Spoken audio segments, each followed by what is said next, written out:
We call our strategy the Unilever Sustainable Living Plan, and obviously the idea is very simply to make a business model where you give to society instead of take. We double our turnover as a goal that we set ourselves, but decouple it totally from the environmental impact and improve our overall social impact. Take a responsibility across the total value chain, way beyond CSR, not only focusing on our own shop, but the total value chain from sustainable sourcing to sustainable living. Now, that obviously is absolutely needed in today's world. It also builds on the values. When I became CEO 5 years ago, the company needed to change and needed to grow. And the best thing to do, as Jim Collins says, is nurture the core to stimulate progress. This is a company where the first product that was invented was Lifebuoy, a soap in Victorian Britain when 1 out of 2 babies didn't make it past year 1. It started the Marine Stewardship for Sustainable Fishery, the Round Table of Sustainable Palm Oil, the Sustainable Agriculture Initiative, and I can go on and on and on. So we built on these values of doing well by doing good, but then firmly link it, hardwire it to business results, obviously. And that's the essence of the Unilever Sustainable Living Plan. It goes to the heart of Unilever values.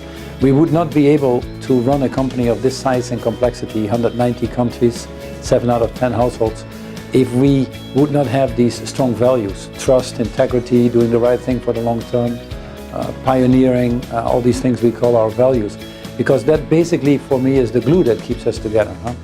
Any Bible rules or regulations would stifle creativity and drive us in the ground. Any values that permeate the company would create this trust that actually is that basis for prosperity that you need.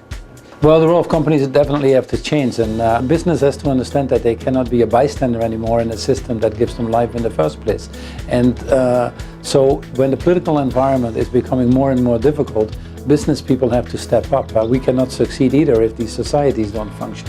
So you need to move from what I would call a license to operate, and what most companies do, stay on the right side of the law but let others worry about the other problems, to a license to lead. And I think the future, at least the future decade, we don't have to look out further, will be probably more initiatives coming from a business community to solve issues like climate change or hunger, or if you want to, the lack of water or the functioning of institutions. More initiatives coming from the business community that then need to take others along, whilst historically we might have expected governments to take these initiatives. It's interesting, when we did the original Millennium Development Goals in 2000, partnership was goal number 8 and was an afterthought.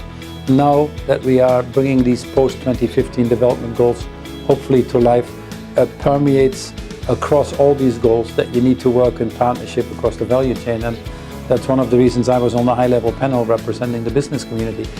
So the world is changing for the better, because the challenges we face are a little bit higher than we had in the past. So working at a different level to solve this is probably the best thing to stay out of insanity.